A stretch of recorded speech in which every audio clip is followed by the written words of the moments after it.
स्थिति खराब बा, खराब ना बा। देखिए मेरे ऊपर लोग आरोप लगाते रहते हैं कि बताओ ये चुनाव के टाइम पे ही क्यों निकल आती है, ये तो बरसाती मेंढक है और पता नहीं क्या क्या। तो मैं आज इसीलिए आई भी हूँ कि मैं आप लोगों को बता दूं कि चुनाव का टाइम एक ऐसा टाइम होता है जब सरकारों की पूंछ दबी रहती है। यही वो टाइम है जब आप अपनी शिकायतें सरकारों के सामने दर्ज करा सकते हैं, है ना। बाकी मैं बुराड़ी में बहुत बार आई हूँ, पर इस तरीके से कार्यक्रम के सिलसिले में शायद पहली बार है। मैं जब भी आती हूँ यहाँ पे तो मुझे हमेशा एक चीज जो सबसे बड़ी समस्या लगती है यहाँ पे जाम की। अभी जैसे हम लोग आ रहे थे, मैं जहाँ पे रुकी हुई हूँ, मैं वहां से आ रही थी, मुझे लगता है कि लोकेशन 20 से 25 मिनट का दिखा रहा था, लेकिन हम 1-1.5 घंटे में पहुंचे हैं क्योंकि इतनी सकरी गलियां हैं, एक बाइक तक नहीं पास हो पा रही है। दूसरी चीज, जब मैं आ रही थी तो धूल इतने उड़ रहे थे, मुझे लगा जैसे शाम के टाइम पे ठंडी के दिनों में कोहरा नहीं छा जाता है, ऐसा लग रहा था जैसे कोहरा छाया हुआ है। तो मुझे लगता है कि आप लोगों को अपने सांसद महोदय से सवाल पूछना चाहिए। और आप लोग तो पूर्वांचल के लोग हैं, यूपी बिहार के लोग हैं और बहुत बहादुर लोग हैं महाराज। कठिन से कठिन परिस्थितियों में भी आपको लड़ना आता है, आपको सवाल पूछना आता है, तो इतना सुस्ताए हुए कहे हैं। जैसे भैया ने बोला पीछे की हालत बड़ी खराब बा, हालत खराब नहीं होनी चाहिए, आपकी हालत अच्छी होनी चाहिए। आप डिजर्व करते हैं ना, अच्छी हालत आप डिजर्व करते हैं ना। अभी कल मेरा सोनिया विहार में एक कार्यक्रम था, आप लोगों को मैं बता दूं, जैसे ही एक गीत गाना मैंने गाया, मेरे मुंह में मच्छर घुस गया। हाँ सच में, इतना मच्छर माछी वहां पे था। अब ऐसे आदमी गीत गा रहा है, मुंह में एक मच्छर घुस गया, मुझे समझ में नहीं आ रहा मैं क्या करूं। तो लोगों ने कहा कि सोनिया विहार में का बा, मैंने कहा भाई सोनिया विहार में मच्छर के भरमार बा, और यहाँ पर तो मुझे लगता है धूल गर्दा और टूटल सड़क बा। आप लोग मानते हैं कि नहीं? नहीं, मुझे लग रहा है बहुत सुस्ताए, बहुत तलसाए हुए हैं। इधर आइए, इधर आइए, क्या बोल रही हैं, आइए इधर। यहाँ का प्रधानमंत्री टूटे हुए हैं, जो क्या हुआ है? यहाँ का एमपी टूटे हुए हैं, यहाँ का प्रधानमंत्री टूटे हुए हैं, इसलिए यहाँ का रोड। हमारी गली फरवरी से टूटी हुई है, ईट भी उखाड़ ले गए, कोई देखन भी नहीं आ रहा। नालियाँ भारी पड़ी हैं, कोई देखन आए रहो, कोई नहीं आए रहो। 5 बजे 16 में कोई नहीं आए रहो। गली की ईट भी उखाड़ ले गए, कहीं पता नहीं कौन उखाड़ लेगा, कौन उखाड़ लेगा। अब आप इसका जवाब वोट से दीजिएगा, सोच समझ करके वोट डालिएगा। आपसे बात करने आए। बहुत बढ़िया, बहुत बढ़िया, बहुत बढ़िया। तो बाकी मैं नेता तो हूँ नहीं कि बहुत ज्यादा स्पीच दूं, और मुझे पता है आप लोग मेरा गीत सुनने आए हुए हैं। तो गीत सुनना चाहते हैं? कौन सा गीत सुनाऊं? जो भी सुना दो। काबा, काबा, हम दिल्ली में काबा मैं जरूर सुनाऊंगी, लेकिन उससे पहले एक रोजगार मांगीला, बिल्कुल आपकी फरमाइश सबसे पहले पूरी की जाएगी। आप लोग मेरा साथ देंगे? देखिए एक और चीज, ढोल वाले भैया आज नहीं आए हैं, तो आप लोगों को मेरा साथ देना है, देंगे ना? भोजपुरी बुझात पाना सबका के पक्का? अरे भीख नहीं हक सरकार मांगीला,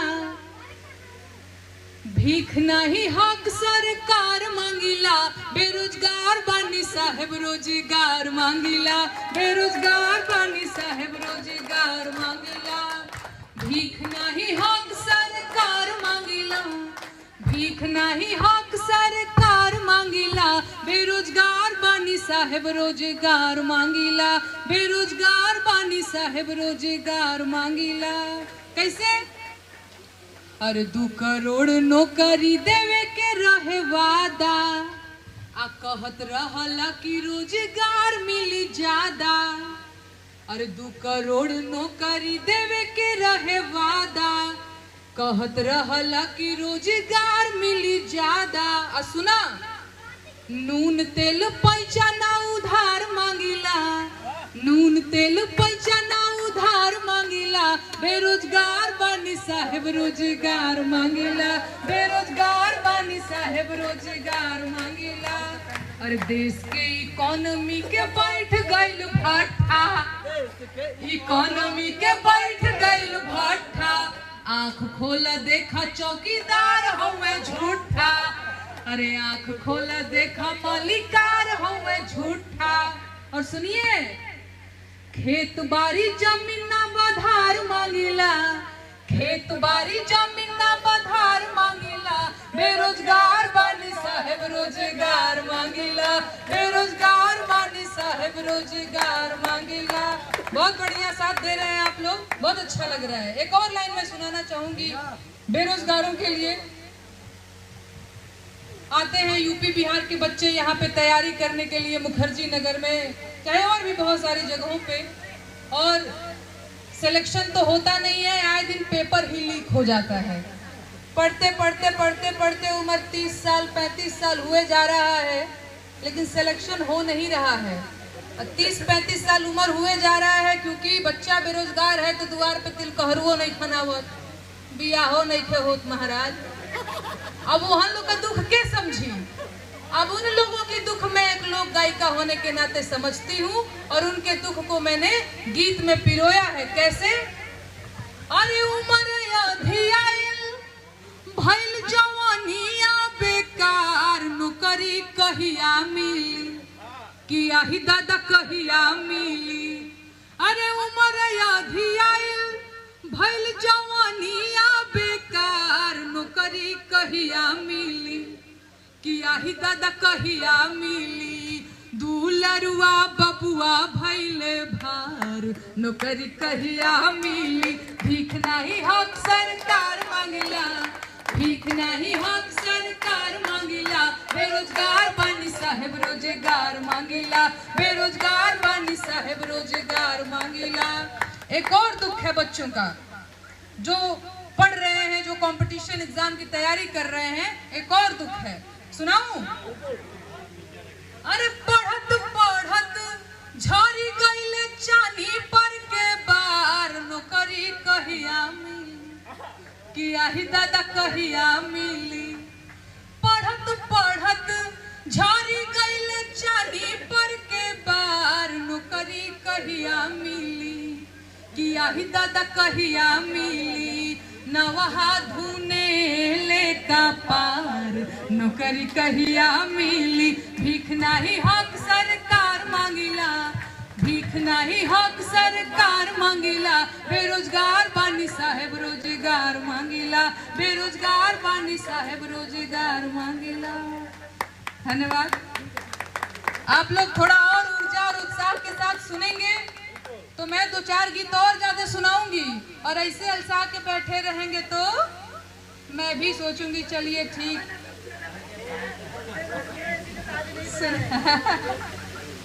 एक और गीत मैं आप लोगों को सुनाऊंगी। 2014 में प्रधानमंत्री जी आए और बोलने लगे कि भाई विकास ला दूंगा, विकास ला दूंगा, और 10 साल बीत गए न हो, विकास तो कहीं नजर नहीं आ रहा है। विकसवा आइबे न कई महाराज, पता न के हर भुला गई। मैंने एक सोहर लिखा है, मुझे लगा कि विकास जन्मेगा तो मैं सोहर गाऊंगी, लेकिन विकास नहीं जन्मा तो भी मुझे सोहर गाना पड़ा। आप समझ रहे हैं ना?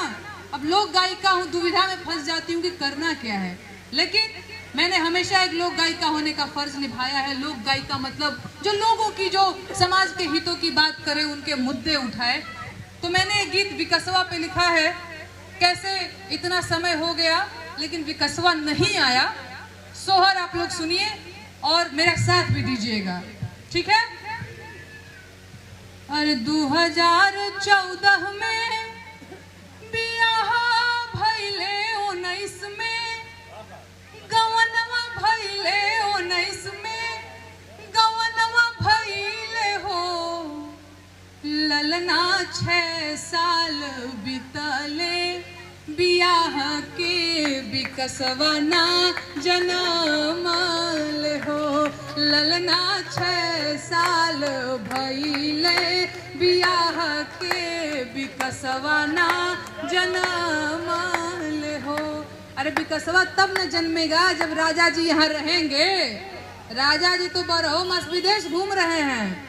एक लाइन और, अरे जनवरी में राजा जी जापान घूमे, फरवरी फ्रांस घूमे, फरवरी फ्रांस घूमे हो, ललना बरहो मास घूमे ले विदेशवा, विकसवा ना जन्म ले हो, ललना बरहो मास घूमे ले विदेशवा, विकसवा ना जन्म ले हो।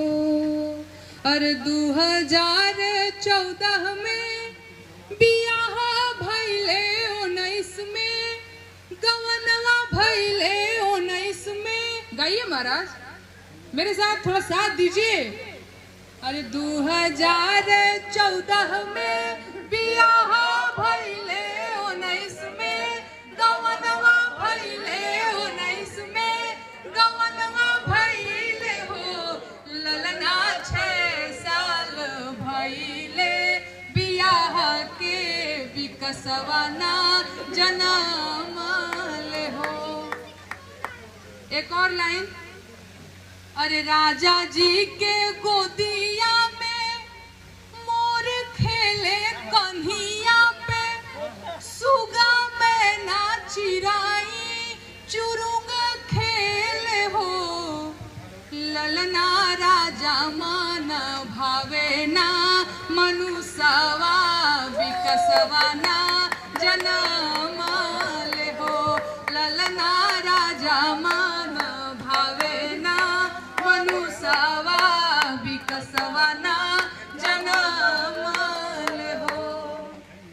अरे डॉक्टर देखाइनी बंगाल के बैदा, बिहार के केरला, असम के हो, ओझैती करैनी उत्तर प्रदेशवा, विकसवा ना जन्म ले हो, ओझैती करैनी उत्तर प्रदेशवा, विकसवा ना जन्म ले हो। बिहार से है ना? अरे आवा हो। और आइए, और आ जाइए चाची, आप भी आइए। कीर्तन में गाती हैं, बहुत बढ़िया। आइए आइए। अरे आप लोगों के बिना सोहर कहाँ पूरा हो पाएगा महाराज। आइए आइए, सबके साथ सोहर गाऊंगी मैं। कोई बात नहीं, साथ में गाएंगे। मैं बीच में आ जाती हूँ, आप लोग किनारे आ जाइए।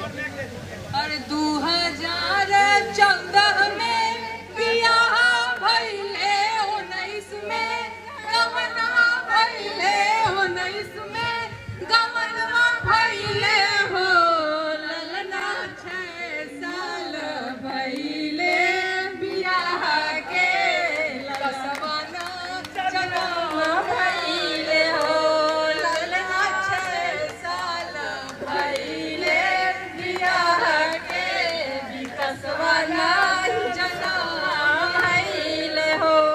अरे जनवरी में राजा जी जापान गए, फरवरी फ्रांस घूमे, फरवरी फ्रांस घूमे हो, ललना बरहो मास घूमे ले विदेशवा, विकसवा ना जन्म ले हो। एक बात और, बस इधर ही गा रही हैं, आप लोग भी थोड़ा साथ दीजिए। ऐसे तो अच्छा नहीं लगेगा। विकास चाहिए कि नहीं? हाँ चाहिए। तो पहले से ही सोहर गवाना शुरू कीजिए आप लोग, तभी आएगा विकसवा। साथ देंगे ना? अरे 2014 भइले, 19 में गवनवा भइले, 19 में गवनवा भइले हो, ललना 6 साल भइले बियाह के, विकसवा ना